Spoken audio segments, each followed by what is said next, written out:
Regresamos al noticiero y en un esfuerzo sobrehumano de producción logramos traer a Paloma acá al estudio y vestirnos todos de blanco. Por lo menos lo que se ve en cámara, Samu, quédate tranquilo. En un instante rompemos. Iba a venir de blanco, pero me arrepentí. A último momento. Está muy bien. Está bien, pero uno tiene que buscar excusas, viste, fin de año, bueno, el blanco, bueno, esa, no sé, cualquier cosa. No sé, todos blancos es medio boy band además. Sí, Porque decimos de golpe hacemos uniforme. una coreo juntos. Claro, Sí, sí. muy Muy High School Millennium de Musical. Backstreet Boys. Claro, Sí, total. me encanta. No lo digo Estoy. como algo malo, No, no, No. fan de por los, favor. de los Backstreet. Bien. Uno se va por las ramas. El peligro de vestirse de blanco es que uno tiene tendencia a ensuciarse. Ah, sí. Sí. Ni O al hablar. agarrar y ponerse a hacer cosas de acá de la radio, cada vez que viene, digo, ¿para qué me pongo a mover aquel mueble de un lado para el otro? Y termina todo mal. Bueno, en fin, vamos a hacer más balances de este año.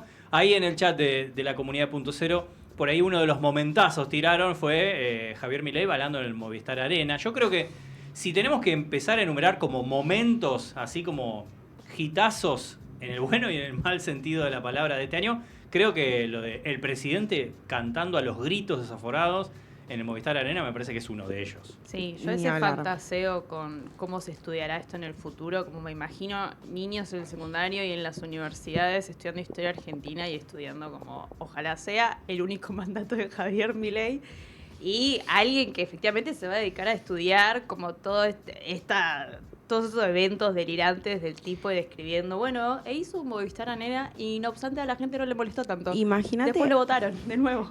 imagínate alguien que, no sé, decida abordarlo desde una perspectiva, no sé, psicoanalítica y quiera indagar respecto de los símbolos en el mandato de Javier Milei. Yo creo que puedes hacer muchas tesis a partir de Sí, eso. mucha gente Demasiadas de tesis. cómo tendrá, de dónde comer. ¿Cómo a pasamos partir de que esto. le digan peludo a Irigoyen a esto? ¿No?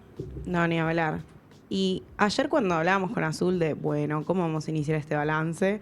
Una de las propuestas que tiramos fue, bueno, podemos tomar un hito por mes, pero de repente son demasiados hitos. O sea, como que hay ¿Qué muchas recorte cosas. haces? ¿Qué Claro, recorte haces? es difícil abordar tantas cosas. Sí. Pero bueno, yo igual ayer cuando leí que, porque inicialmente la reforma laboral se iba a tratar el 26 de diciembre, se ve que, Así bueno, es. los números no les daban. Algo leí como que, claro, sus propios diputados y senadores también festejan sus respectivas fiestas y había algo como, bueno, che, vas a tener que venir el 26 acá, tomate tal avión, no sé qué, qué sé yo. Efectivamente, bueno, algo de rosca, algo de paja también de su propio bloque habrá habido, pero por suerte lo tratan recién en febrero. O de oferta. O de oferta también. Bueno, fue demasiado tranqui, de una manera muy sospechosa la marcha de ayer. Para mí cortó antes porque algo ya sabían de que no se iba a tratar el 26 de diciembre la reforma laboral. Esa es mi hipótesis. A mí me resulta extraño justamente que cuando... Bueno, primero no me... Hoy ya todo... Nada resulta extraño. Nada es extraño. Todo y nada es extraño, hay que hacer la aclaración. Pero me resultaba extraño que uno de los ítems que modificaron inmediatamente en el proyecto de reforma laboral tenía que ver con el aporte de cuota sindical.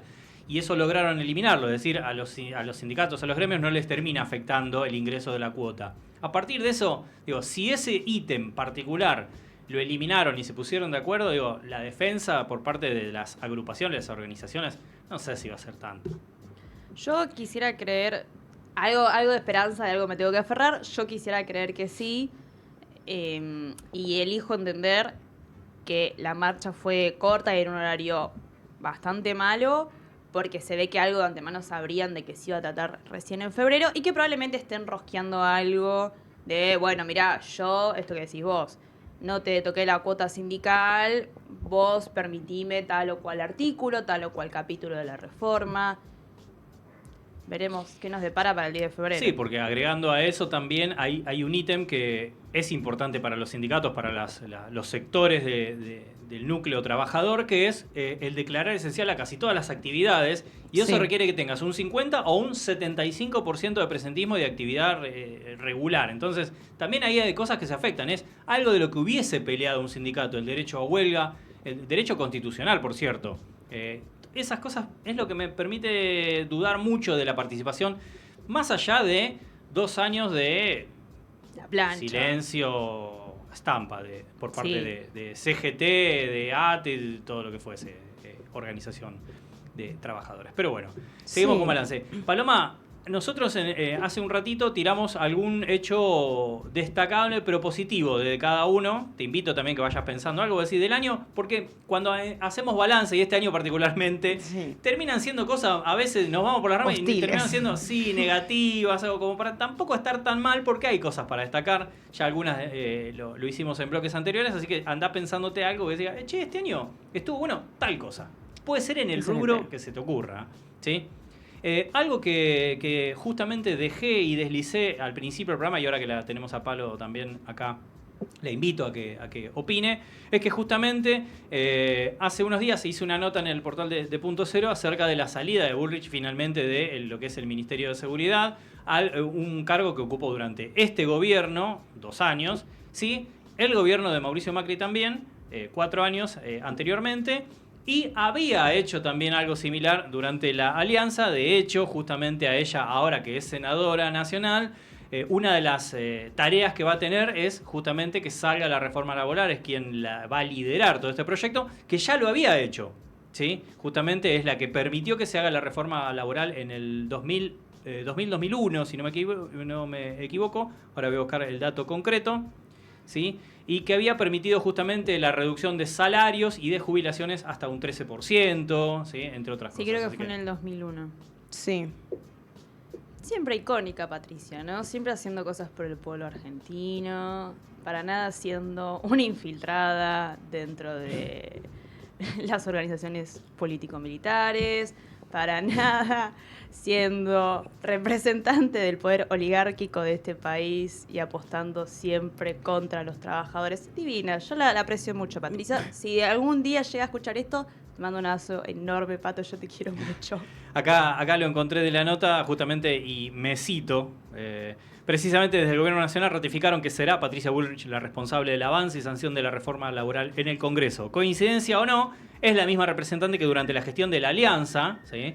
Recordemos el paso por su gobierno, reemplazó en el cargo a Alberto Flamarique por el escándalo de la ley Banelco, ¿se acuerdan? Así y las es. coimas en el Senado. Una reforma del mismo tipo que se impulsó bajo el mandato de Fernando de la Rúa y en la que Patricia Bullrich fue responsable directa del aumento de casi el doble del índice de desocupación, justamente en base a esta reforma, y además eliminar asignaciones familiares, entre otros beneficios, y descontó hasta 13% sueldos y jubilaciones, como había dicho antes. Sí. Además, pensando en el tema coimas, digo, en tal caso sí estaría un poco difícil sacar la reforma laboral como ley. No estaría siendo la primera vez que coimean senadores. Recordemos que para la ley bases, Cuader. Los héroes. Por favor. Los héroes, los famosos héroes. El asado en Olivos. Sí. Bueno, además, algo que también me preocupa es que no es la primera vez que van con todo un gran ímpetu al Congreso queriendo sacar un paquete enorme de leyes. En el medio de la sesión van para atrás o dicen finalmente no, al final lo tratamos en 2 meses, porque saben que no le dan los números y, oh casualidad, 2 meses después, vaya a saber qué magia sucede por medio, las leyes le salen. Entonces, yo iría preparando mentalmente la energía emocional para febrero comernos una noticia bastante fea. Ojalá me equivoque, es lo que más deseo. Sí, pero además las posibilidades de poder traccionar poder o las posibilidades o, no sé, escenarios alternativos que podría llegar a ejecutar el peronismo hoy en día no los está haciendo. Digo, se ve claramente gobernadores de color peronista que están dialogando muy frecuentemente, muy amigablemente con el gobierno nacional. Digo, cuestionable, ¿no? A mí me parece completamente cuestionable, pero también, digo, no hay nadie que esté pudiendo encarnar, me parece, la verdadera cara de la oposición y liderar un proyecto alternativo. Entonces vos lo que te corre diariamente es que necesitas guita, necesitas plata. Entonces transferencia no hay, derecho tampoco. Pero bueno, veremos que para mí va a salir. Y en las últimas semanas le enviaron los ATN que a ciertos gobernadores, Jalil, Jaldo, así es, el de Misiones, a todos, le aumentaron para ver si podían meter alguna de estas reformas y les salió todo mal en el presupuesto, que si bien lo aprobaron, les bajaron el capítulo 11, que es el que querían, que era el que derogaba la ley emergencia en discapacidad y la del Garrahan Y las de universidades. Universidades, Tal cual. así es. Todo esto de introducción para justamente opinar cómo ven el rol del periodismo. ¿Por qué? Porque hacíamos la intro de Patricia Bullrich, porque se cumplieron 2 años del protocolo antipiquetes, Sí. que ya tuvo alertas de la ONU. Por ejemplo, ahora en enero se va a cumplir 1 año desde la alerta internacional y que den marcha hacia atrás, un llamado justamente de la ONU hacia el gobierno argentino. En mayo volvieron a emitir una alerta internacional acerca de los procedimientos del protocolo, porque el saldo es de 2.557 personas heridas, sin contar lo que pudo haber pasado esta semana, por supuesto, y de ellos, de todo ese número, es decir, 2.557 personas heridas, son personas. De todo ello son 184 periodistas. Ahí radica justamente la invitación a ver cómo ven el escenario para ejercer el periodismo en cada uno de los rubros o en materia a nivel nacional o internacional. ¿Cómo ven el balance del periodismo? Crudo. Cortita de pie. Durísimo. Sí, hay algo... Bueno, siempre en el periodismo se juega, hay una disputa por el conocimiento y como al menos entiendo yo, las verdades objetivas no existen, siempre la realidad es contada desde una perspectiva y en el periodismo eso se juega y es el corazón de esa profesión, digamos. Entonces, partiendo de esa base y con un gobierno que justamente lo que uno podría llegar a pensar, estirando un poco las cosas, que es lo más objetivo, como los datos, que igual tampoco lo son, inclusive un gobierno que se para en contra de los datos y que se basa en los eslogans, en frases vacías, en discursos que no van a ningún lado, es comprensible que disputen totalmente todo el tiempo con el periodismo, que justamente hay una disputa de sentido, de construcción de una realidad a partir de una lectura, ¿no? Y yo creo que se ha visto mucho el ataque del gobierno nacional hacia los periodistas que no son familiares al gobierno, familiares en un sentido, bueno, no solo porque Allegados. efectivamente, claro, son A veces son cercanos. familiares igual. A veces son familiares, ¿no? Y a veces son allegados y a veces reciben plata, digamos, el típico sobre Sí. que siempre existió igual. No sé, se me viene muy el caso que fue muy fuerte este año, todo lo que le pasó a Julia Mengolini con Futurock, todo lo que circuló sobre ella, los ataques que hubo en torno a su figura y que sigue habiendo. Ayer le abrieron un juez que está puesto por Macri, que está medio ilegal puesto, porque no sé si tendría que estar donde está, reabrió la causa contra Julia Mengolini, y que también fue una de las periodistas que fue a la Corte Interamericana de Derechos Humanos a principios de mes, creo que fue, o el mes pasado, Sí. también a denunciar todos los tratos de los periodistas del gobierno con los periodistas. Creo que estuvo Alconada Amón, también gente de la FOPEA, incluso la Corte dijo que quizás mandaba a un observador a Argentina para ver la situación de los periodistas. Bien. Sí. El resto, ¿en qué estado está el periodismo? Y Estado difícil. so difficult. Sí, con mucha bajada de línea editorial en cualquier medio que vayas hay una bajada de línea terrible. Antes quizá no se daba tanto, ahora es como que vas a tal medio y tiene esa bajada y te la tenés que comer. Y bueno, y después con esto que decías de las marchas, bueno, lo que pasó con Pablo Grillo, que fue uno de los casos más importantes, que estuvo un montón de tiempo internado. La verdad que es una situación muy grave. Sí. Sí. Y el escenario no parece alterarse para bien, digo, para la salud de la comunicación y el periodismo de cara a lo que vendrá. No, me parece que es constantemente como un intento por disciplinar a quienes o no son familiares o no son allegados o no quieren replegarse a la línea general que maneja Nación, y en particular entiendo que puede que eso también se replique. No quiero caer en la fácil de que, bueno, a ver, es medio contagioso, pero cuando uno va corriendo los límites, de repente propios y ajenos también tienden a decir, bueno, o sea, si a nivel nacional esto pasa, ¿por qué yo que soy gobernador no podría bajar 2 o 3 notas? O yo que soy, tipo, no sé, intendente.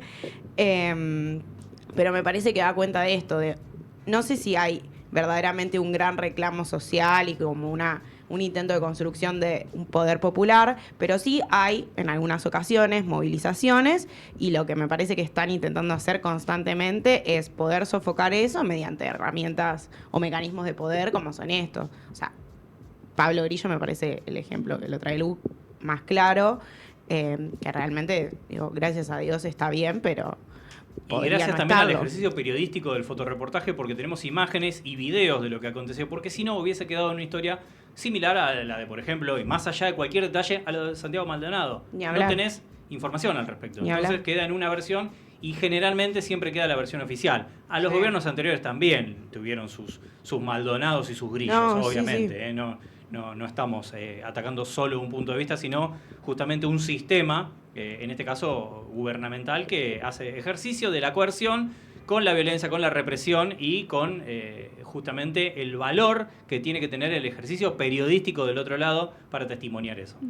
Además, me parece que hay algo con los casos específicos, como por ejemplo el de Pablo Grillo, que funcionan bien como disciplinamiento, porque uno diría, bueno, ¿cuántas chances hay de que vos vayas a una marcha, estés sacando fotos y justo un gendarme te pegue con un gas lacrimógeno en la cabeza? Entonces, esa cuestión de la excepcionalidad me parece que funciona como ejemplo disciplinador para el resto de la población, periodistas y no periodistas en general, ¿no? Como que juega con esto de que es un caso muy particular, pero al mismo tiempo vos decís, che, tranquilamente me podría haber pasado a mí, yo estaba ahí, no sé. Sí, es que sabes que tranquilamente te podría haber pasado a vos, con un poco esto que decías vos, Diego, ¿no? Bueno, el aumento que hubo a la apuesta política de reprimamos a la gente, fomentar la violencia en las calles, que haya cada vez más cana, que se empiecen a meter las Fuerzas Armadas en conflictos de índole interior o de marchas que no tendrían por qué estar ahí porque no es su función, claramente, al menos desde la vuelta a la democracia. Entonces, en esa apuesta también te empieza a dar miedo ir a marchas, te empieza a dar miedo cubrir ciertas cosas, empiezas a ver que periodistas que seguís, sea de una radio, sea de algún streaming, sea lo que sea, le empiezan a llegar amenazas, los denuncian. Efectivamente, yo creo que se empezó a ver muchísimo más disciplinamiento desde que llegó Javier Milei. No digo que nunca antes hubiera existido, pero sí, efectivamente, hay una apuesta política. Se legitimó. Hay una Sí. apuesta política a destruir a ese otro que ejerce un periodismo cuya narración o relato o punto de vista no coincide con la versión del gobierno nacional, lo cual es un ataque directo a la libertad de expresión. Y es terrible, porque si nos ponemos bien, liberalismo clásico es uno de los pilares centrales de la democracia. La libre prensa, por favor. Exactamente. Sí, tal cual. También lo que pasó con el tema del Andis, donde querían silenciar los audios, eso también, o sea, va en contra del derecho que tenemos de comunicar todos los mensajes que Sí, es verdad que recibimos y había que era un decreto que algo estaba Sí, que prohibía la difusión, sí. de los audios. Sí, pero tuvimos además, que escucharlo desde un streaming de Uruguay. pero En, además pierde en la sentido. reforma laboral hay un artículo que destruye el estatuto de periodista. También. Sí, bueno, creo que lo mencioné en alguna de estas notas de estos días, que justamente se destruye todo lo que es estatuto de periodista, con lo que representan sus derechos laborales también, y el ejercicio de la actividad, como supongo que irá también para el secreto de las fuentes, etcétera, etcétera. Justo iba a decir que también pierde sentido porque personas, vamos a decirles periodistas, la verdad que debería ir al baño y lavarme la boca después de mencionarlo, pero algunos mercenarios de la palabra, me gusta más denominarlos, que Bien. criticaban justamente la difusión de estos audios cuando son de aquellos que difundían audios de otros casos, en otros gobiernos, digo, un poquito de menos de doble vara. Bochornoso. Sí, también hay algo de los medios que esta idea de, bueno, antes había una idea de que lo que vos veías o escuchabas en un medio de comunicación era medio como algo que te traspasaba totalmente y vos automáticamente empezabas a pensar lo que se decía en el medio. Después se complejizó esa idea y bueno, no, efectivamente capaz el medio no te puede decir exactamente qué pensar, pero sí de qué se está hablando en el momento, qué temas estamos hablando y qué no. Y ayer pensaba, como bueno, toda esta sobreinformación y sobreconectividad que hay con el tema de la inflación y del dólar, que cada 2 minutos vos prendés la tele y el dólar subió 10 centavos, el dólar bajó 5 centavos, la inflación es, que no digo que no sean cosas importantes en términos de economía, pero que solo haya una demarcación en torno al dólar, a la inflación, o por ejemplo, me voy a otro tema, al Chiquitapia. Digo, no es que no sean temas complejos y que no merezcan análisis y que no merezcan ser tenidos en cuenta, pero cuando hay una sobreestimulación de una determinada esfera de la realidad y dejamos de hablar de 1.000.000 de otras esferas, ahí hay un recorte que no es objetivo, no es aleatorio, no es azaroso y que hay una estimulación de eso intencionalmente, digamos. ¿De qué no se quiere que estemos hablando y pensando? ¿Y por qué no le damos importancia, lo sé, como se habla todo el tiempo del dólar? ¿Y cómo sube y cómo baja, podríamos hablar todo el tiempo de cada caso de niño que tiene sarampión, que aumenta todos los días porque sus padres no lo han vacunado, porque no hay una concientización por parte del Estado como política pública de que hay que vacunar a los chicos. Argentina está O teniendo porque casos de sífilis. Exactamente, sí. Algo insólito. En 2025 hablar de sarampión, de sífilis, es una cosa de loco. Esos son temas más preocupantes porque tiene que ver con la salud de la población, no con el dólar, que es relevante en materia macroeconómica. Es como, tenemos una columna con Ale, lo hablamos todas las semanas, pero no puede ser el indicador de la sociedad argentina, la economía. Que también eso es un diagnóstico de también dónde estamos parados como sociedad argentina. Ni hablar. Sí. Y es un indicador también, me parece, como para la clase alta, digamos, ¿no? Porque el clase alta que tiene ya todo solucionado, digamos. Alguien, Que tampoco el sería un poder- indicador, porque si no tenés ningún tipo de problema económico, Claro. no tenés por qué andar fijándote cuánto va variando 10 centavos más, Mm. menos el dólar. Creo que tiene que ver con, primero, esa inyección de teoría de aguja hipodérmica de la Ni sociedad, hablar. de clase media aspiracional en la Argentina, Eso sin iba a lugar a decir. dudas, que pulula y que quiere dar vueltas con una escalabilidad, una escala social que a veces se da, a veces no, pero hay algo ahí latente y permanentemente, y justamente eso tiene una de las aristas que es la crítica permanente del que está abajo. Entonces ahí es donde generan también una grieta permanente, constante. ¿sí? Sí. Vos, clase media, si no te dejan subir un escalón, es porque hay alguien detrás que te está tirando para abajo. Y ahí es donde se genera este acontecimiento. Sí, también en relación un poco a esto que venimos diciendo, la otra vez escuchaba sobre Chile, también en relación al dólar, ellos no ahorran en dólares, y la inflación, que acá es algo que nos carcome la cabeza también, ellos tienen índices bajísimos y no son temas tan relevantes, como que no ahorran en dólares, la inflación no es algo que los interpele tanto, que está bien, entiendo que no los interpela,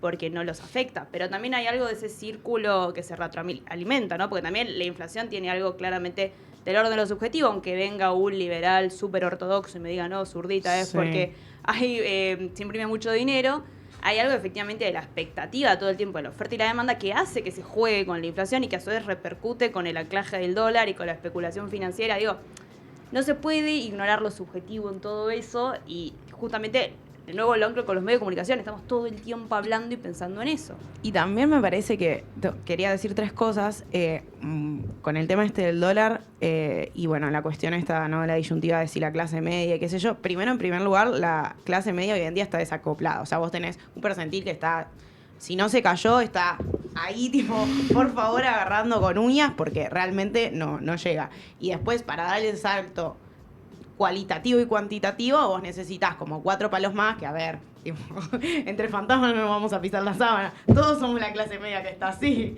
El Que percentil que está a punto de caer. Que por eso también se convierte en un término obsoleto esa clase media, porque en Completamente. realidad es una clase pobre, Es- una clase trabajadora pobre que apenas rasguñando o agarrando un kiosquito en una oficina, Ni hablar. además de laburar las 8 horas en la oficina, por eso pueden ser 12, Sí. tengo, no sé, te vendo jabón, velita, abón, etcétera, etcétera, como para hacer un extra y eso no es la clase media tal Sí. como la conocemos de lo teórico. Y además, si uno compara la estructura de clases, si se quiere, por ponerlo, decirlo así de forma muy burda, entre Argentina y países como Chile o Perú, lo que vamos a encontrar, o Brasil incluso, ahora que me mira ahí la clase En media modo Fran y yo, carioca. que tipo, me gasté todo poco, mi magro sueldo en Brasil. Caipirinhas. En caipirinhas y en azaís. Nada, no hay clase media. Tipo, o sea, realmente uno puede a simple vista ver que la diferencia y la brecha que hay entre quienes detentan un poco de poder adquisitivo y quienes no es enorme, porque al menos está bien, digo, es una cuestión bastante intuitiva, ¿no? Pero digo, en Río de Janeiro esto paseaba, yo no conocía, y vos tenés barrios que son como Belgrano R para arriba, residenciales, y después tenés las favelas. O sea, la clase media, ni idea, amigo. O sea, no la conozco. Es que estamos yendo a eso un poco. Y la para mí idea sí, es- y Perú y Chile, creo que son, sobre todo Chile después de la reforma constitucional de Pinochet, tipo ahí siento que murieron cualquier expectativa de progresismo hacia adentro de culturalmente, ¿no? Hacia adentro de Chile, me parece que la cultura Para- política la devastó. Para ir finalizando el bloque, por supuesto si queda algo en el tintero, es momento de decirlo, pero para ir finalizando primero, te queda un acontecimiento, un hito para mencionar, Pablo, Ok. y además invito también, esto algo que hago ejercicio de balance siempre a fin de año, elegir un término o una expresión o la palabra del año de alguna manera. Yo tengo dos propuestas, ¿sí? Para tirar sobre la mesa a ver si están de acuerdo. A ver. La primera, como término, como palabra, el otro día lo discutía, si no me equivoco, con Nancy Jaimes, de Clase B y de Rock and Rock. Yo planteaba el término de posdemocracia, por un lado. Como Ok. algo ya donde realmente está entre nosotros esta discusión del sistema democrático, deja de ser relevante, justamente con estas, no sé si la palabra es más apropiada, pero estas dictaduras blandas que ocurren, por ejemplo, hoy en Estados Unidos, ya en la Argentina también, sin lugar a dudas. Así que un término podría ser el de posdemocracia, y el otro, sin lugar a dudas, y ya está entre nosotros, es cuestión de agarrar el celu y quién no, es la inteligencia artificial. Esas como son mis dos propuestas del término, o la expresión o la palabra del año. Bien. Sí. Del acontecimiento bello del año, ¿tiene que ser algo social, individual? Eso no pregunté y me quedé con la duda. Lo que quieras. Bueno, acontecimiento bello en términos, bueno, individual, pero también es social. Somos acá, ¿cuántos periodistas? 5, nos recibimos con... de periodistas no, nos recibimos con azul de politólogas. Luz se recibió ayer de técnica, así que me parece que amerita un aplauso. Eso me pone muy contenta. Y en términos sociales, bueno, yo creo que una de las cosas que sigue uniendo a la Argentina, cohesionándola, aunque sea tipo de un hilito, es la defensa de la universidad pública. Así que también un aplauso por eso. Bien, bien. Eso me contenta. Un aplauso así. Un aplauso que así reza. esperando que no le arancelen. Así que Dios te oiga. este sería mi... Buenos puntos. Y para cerrar el bloque, con respecto a una palabra, un término, una expresión del año. Uf, una palabra. Bien. Estoy pensando, si alguno tiene puede decirla. Yo puedo sumar a postdemocracia, que me gusta, yo creo que es muy pertinente en todo sentido para utilizar para estos tiempos, y a inteligencia artificial que también. La cuestión de la tecnocracia, ¿no? Como esta idea de que solamente nos van a gobernar bien aquellos que sean ultra especialistas y técnicos, que al parecer después cuando te gobiernan, tipo hay cada vez más pobres, entonces no entiendo cuál sería la cuestión tecnocrática. Alguien que me explique. Sí, alguien que me explique, ¿no? Como Técnico. que tiene que ver mucho con esta cuestión de la objetividad, ¿no? Como si de repente ser un especialista no iría de la mano con tomar una perspectiva, tener una posición, defender valores e ideas. Así que creo que eso también es algo que cala muy hondo. Interesante el planteo, me gusta, me gusta. ¿Y ahí? Estoy pensando. ¿Cuál puede ser? ¿Y algunas de las planteadas, por ejemplo? La inteligencia artificial. No quería repetir, pero Mm. creo que por ahí. Sí, porque encima ya está Ya está instalado. en todo. Sí, en Y todo. ya está instalada socialmente, por eso también, Sí, sí. más allá que la IA hace años que existe, es más, he ido a conferencias hace casi 10 años y decían, la música de Hollywood ya primero la elabora una IA, dependiendo, le ponen la película y se elabora todo, y después lo agarran los compositores y demás, y eso Sí. pasaba hace 10 años ya.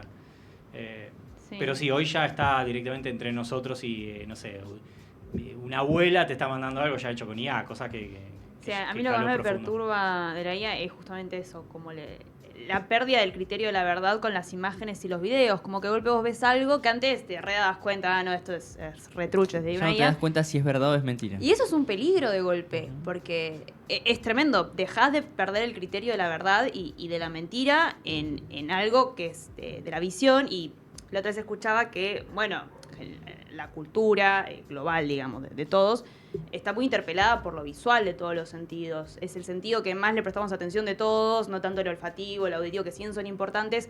Lo que más nos guía existencialmente es la vista, y de golpe perder el criterio de la verdad con la vista y con algo que hace años funciona como un registro de lo verdadero, donde decís, mirá, conocí a tal persona o esto pasó porque lo tengo en una foto, lo tengo en un video, que eso deje de existir es también muy fuerte. Como, ¿a qué vamos a ir después de eso, digamos? Sí, la otra vez también lo hablábamos en Hielo con Brian, columnista, que planteaba que posiblemente nos lleve directamente a un desinterés por las redes, una desconexión digital. Porque ya va a haber algo de desconfiar totalmente de eso que en un momento era la verdad o la conexión o las redes. Así que hay que ver para dónde va el mundo. Pero bueno, Bueno, también, Australia el otro día limitó el uso de las redes eso es un sociales. acontecimiento. Sí, para los menores de 16 años. Yo estoy totalmente a favor. La verdad Yo que también. creo que es increíble. La otra vez veía el documental de Ofelia Fernández sobre las redes sociales y ella trabaja muy bien el punto de vista de, bueno, cómo a partir del 2010 con el surgimiento bien mainstream de Facebook y de otras redes, cómo empieza a subir exponencialmente tasa de suicidio, tasa de salud mental de forma negativa, digamos, ¿no? Me parece como que hay algo ahí a explorar bastante pesado. Ilu, ¿alguna de las dichas querés Palabra. agregar? Creo que streaming, una palabra, porque también digo, se sumaron muchísimos streaming este año, digo, hay muchísimos más. Es más, está el Martín Fierro de streaming, y bueno, el streaming del CONICET también, que fue muy importante. Coincido, Así ¿no? que Sí, puede ser. Incluso nosotros hacíamos streaming en 2017 acá. Pero como concepto antes tenía que explicarlo. Bueno, no sé qué es una cámara dentro del estudio.